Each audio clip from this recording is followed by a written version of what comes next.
Chapter 17. Thunder Roar and Lightning Crackle. The next morning, Eragon avoided bringing to mind any of the recent events. They were too painful for him to consider. Instead, he focused his energies on figuring out how to find and kill the Razak. "I'll do it with my bow," he decided, imagining how the cloaked figures would look with arrows sticking out of them. He had difficulty even standing up. His muscles cramped with the slightest movement, and one of his fingers was hot and swollen. When they were ready to leave, he mounted Kadok and said acidly, "If this keeps up, you're going to batter me to pieces. I wouldn't push you so hard if I didn't think you were strong enough." "For once, I wouldn't mind being thought less of," muttered Eragon. Kadok pranced nervously as Saphira approached. Saphira eyed the horse with something close to disgust and said, "There's nowhere to hide on the plains, so I'm not going to bother trying to stay out of sight. I'll just fly above you from now on." She took off, and they began the steep descent. In many places, the trail all but disappeared, leaving them to find their own way down. At times, they had to dismount and lead the horses on foot, holding onto trees to keep from falling down the slope. The ground was scattered with loose rocks which made the footing treacherous. The ordeal left them hot and irritable, despite the cold. They stopped to rest when they reached the bottom near midday. The Enora River veered to their left and flowed northward. A biting wind scoured the land, whipping them unmercifully. The soil was parched, and dirt flew into their eyes. It unnerved Eragon how flat everything was. The plains were unbroken by hummocks or mounds. He had lived his entire life surrounded by mountains and hills. Without them, he felt exposed and vulnerable, like a mouse under an eagle's keen eye.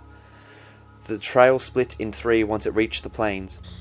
The first branch turned north towards Sunon, one of the greatest northern cities. The second one led straight across the plains, and the last went south. They examined all three for traces of the Razak and eventually found their tracks, heading directly into the grasslands. "It seems they have gone to Yazuak," said Brom with a perplexed air. "Where's that?" "Due east and 4 days away, if all goes well. It's a small village situated by the Ninor River." He gestured at the Enora, which streamed away from them to the north. "Our only supply of water is here. We'll have to replenish our water skins before attempting to cross the plains. There isn't another pool or stream between here and Yazuak." The excitement of the hunt began to rise within Eragon. In a few days, maybe less than a week, he would use his arrows to avenge Garrow's death, and then? He refused to think about what might happen afterward. They filled the water skins, watered the horses, and drank as much as they could from the river. Saphira joined them and took several gulps of water. Fortified, they turned eastward and started across the plains. Eragon decided that it would be the wind that drove him crazy first. Everything that made him miserable, his chapped lips, parched tongue, and burning eyes, stemmed from it. The ceaseless gusting followed them throughout the day. Evening only strengthened the wind, instead of subduing it. Since there was no shelter, they were forced to camp in the open. Eragon found some scrub brush, a short tough plant that thrived on harsh conditions, and pulled it up.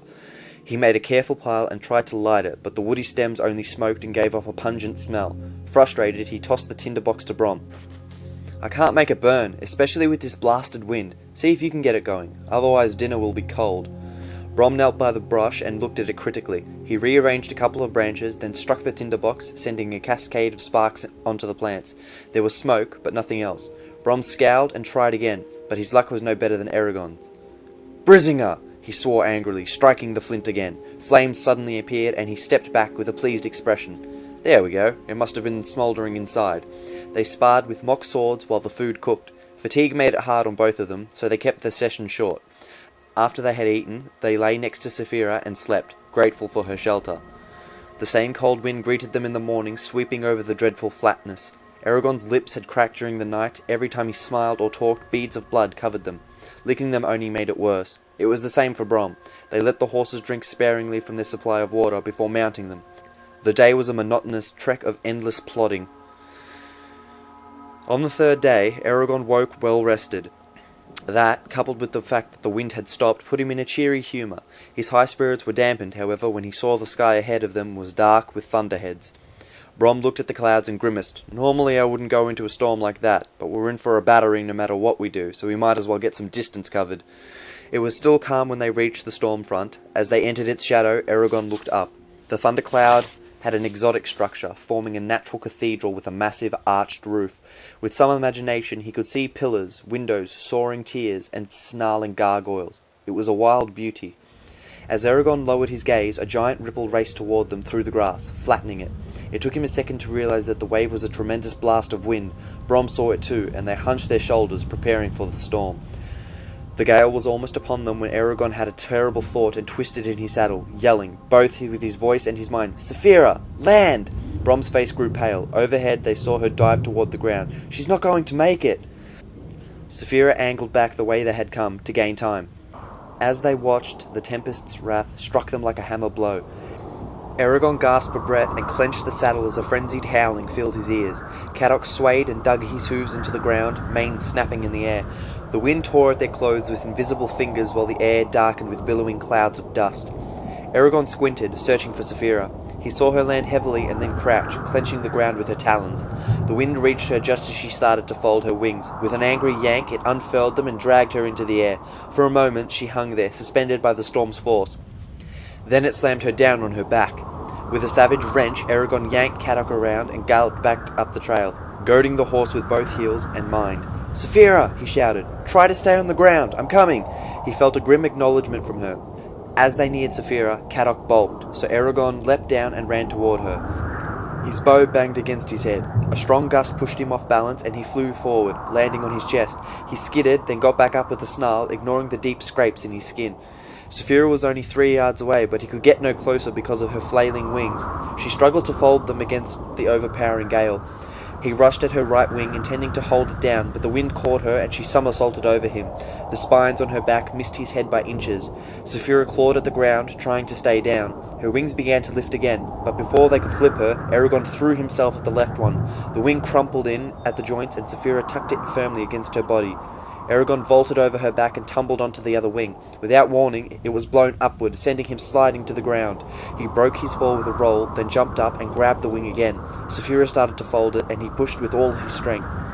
The wind battled with them for a second, but with one last surge, they overcame it. Eragon leaned against Saphira, panting. "Are you all right?" He could feel her trembling. She took a moment to answer. I think so." She sounded shaken. "Nothing's broken. I couldn't do anything. The wind wouldn't let me go. I was helpless." With a shudder, she fell silent. He looked at her, concerned. "Don't worry. You're safe now." He spotted Caddock a ways off, standing with his back to the wind. With his mind, Eragon instructed the horse to return to Brom. He then got onto Saphira. She crept up the road, fighting the gale while he clung to her back and kept his head down. When they reached Brom, he shouted over the storm. "Is she hurt?"